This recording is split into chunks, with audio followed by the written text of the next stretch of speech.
Алматыда жеңиштин 80 жылдыгына карата аскердик техниканын ачык асман алдындагы музей ачылат. Коргоо министри жаңы объектинин курулушу менен таанышып, анын даярдыгын текшерди. Руслан Жаксылыков депутаттар менен бирге көргөзмөгө барышып, анда коюлган аскердик техникаларды көрүштү. Бул жерде улуу ата мекендик согуштагы курал-жарактардын 30га жакын үлгүлөрү коюлган. Эң баалуу экспонаттардын арасында 1931 жылдагы 152 мм гаубица бар. Музей 28 гвардиялык панфиловчу жоокерлердин паркындагы мемориалдык комплексин бир бөлүгү болот. Ал армия үйүнүн аймагында жайгашкан.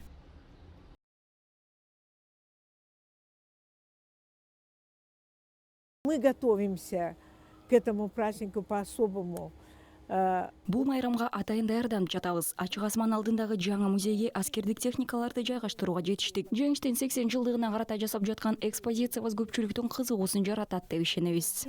Что мы успеваем это сделать к нашему празднику, к великому, к 80-летию Победы. Приглашаем всех посетить этот музей. Аумагында, ягны бизде сол. Анын аймагында, башкача айтканда, 40-жылдары согушка катышкан техникалар бул жерге коюлуп жатат. Учурда аймакта толугу менен жашылдандыруу иштерин жүргүзүп, бул армия үйүн жалпы шаардын коноктору эс ала турган, саякаттай турган жайга айландырып жатабыз.